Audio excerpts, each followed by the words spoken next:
Okay, next बात आती है 1928 में हमारे सामने फिर फ्रेडरिक ग्रिफिथ का काम आया। इन्होंने किस पे काम किया था? स्ट्रेप्टोकोकस, ये सभी लोगों ने शायद पढ़ा भी हो, तो स्ट्रेप्टोकोकस निमोनिया बैक्टीरिया पे इन्होंने काम किया था। ये चेन में अरेंज होते हैं ये बैक्टीरिया चेन फॉर्म में, राइट।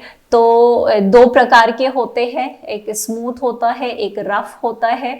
और जो स्मूथ होता है उसमें पॉलीसेकेराइड की आउटर लेयर होती है जिसकी वजह से वो स्मूथ होता है, और जो रफ होता है उसमें जो है इस तरह का लेयर नहीं पाई जाती है, तो उसको रफ बैक्टीरियम कहते हैं। और जो स्मूथ होता है वो कैपेबल होता है निमोनिया कॉज करने के लिए, पर रफ जो है वो निमोनिया कॉज नहीं कर सकता। इसलिए स्मूथ बैक्टीरियम को क्या कहा गया? ये वायरुलेंट होता है और ये ए वायरुलेंट होता है। या और क्या वर्ड बोल सकते हैं? ये पैथोजेनिक होता है और ये नॉन पैथोजेनिक होता है। तो यानी कि ऑब्वियस सी बात है कि अगर ये निमोनिया माइस में इंजेक्ट किया गया होगा तो ये सरवाइव नहीं करेगा और ये सरवाइव करेगा। ठीक है, तो just have a look on it's experiment. तो इन्होंने क्या किया? स्टेप यहाँ पे स्मूथ दिया हुआ, तो स्मूथ को इंजेक्ट किया माइस में, डेड, राइट। फिर ये स्मूथ को क्या किया?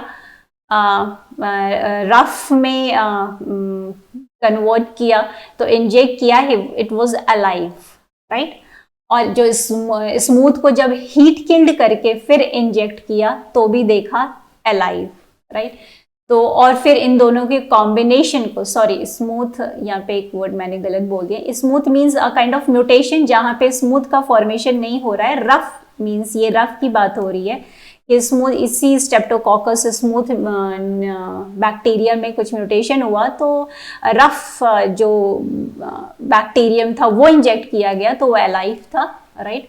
और जब स्मूथ को हीट किल्ड करके इंजेक्ट किया तो भी अलाइव था, और स्मूथ हीट किल्ड किया गया और उसके बाद फिर वो रफ के साथ कंबाइन किया गया और फिर इंजेक्ट किया गया तो माइस डेड था। अब यहाँ पे इन्होंने क्या कंक्लूजन निकाला कि भाई हीट जो स्मूथ में पाया जाने वाला जो भी डीएनए कंपोनेंट होगा तो हो सकता भाई वो तो हीट स्टेबल है, तो हीट स्टेबल है और हीट स्टेबल होने की वजह से यानी कुछ तो ऐसा है कि शायद ये इसका जो स्मूथ का जो कुछ कंपोनेंट है, कुछ ऐसा वायरुलेंट कंपोनेंट है जो कि रफ में गया और रफ जो है वो स्मूथ में कन्वर्ट हो गया। ठीक है, और उसके बाद जब इसको इंजेक्ट किया गया तो वो लाइव नहीं था। ठीक है, और फिर उसके एनालिसिस की गई तो देखा गया कि भाई स्मूथ बैक्टीरियम हो रहा है, और जबकि इसको हीट किल्ड किया गया था स्मूथ बैक्टीरियम को, तो यानी कि कुछ तो ऐसा है कि जो कि स्मूथ को, सॉरी रफ को स्मूथ में कन्वर्ट कर रहा है। ठीक है, क्योंकि रफ तो एज इट इज सही था पर स्मूथ को क्या किया गया? हीट किल्ड किया गया, तो यानी कि रफ जो है वो स्मूथ में कन्वर्ट हो गया।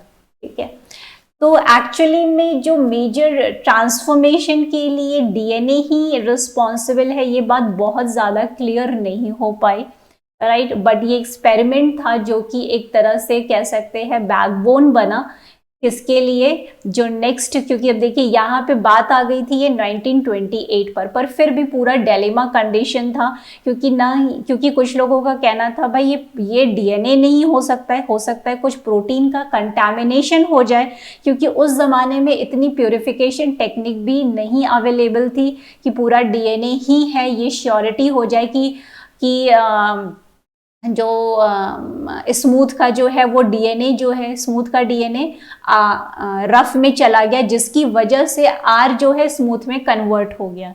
तो ये बात एकदम साबित नहीं की जा सकती थी, तो ये डिलेमा बहुत सालों तक चलता रहा। बाद में 3 साइंटिस्ट आए और फिर उन्होंने इस बात को प्रूफ किया कि क्या हो सकता है कंपोनेंट। ठीक, आई थिंक ये एक्सपेरिमेंट आप लोगों ने बहुत देखा होगा, बट हम लोग उसको एक बार सिर्फ रिकॉल कर रहे हैं।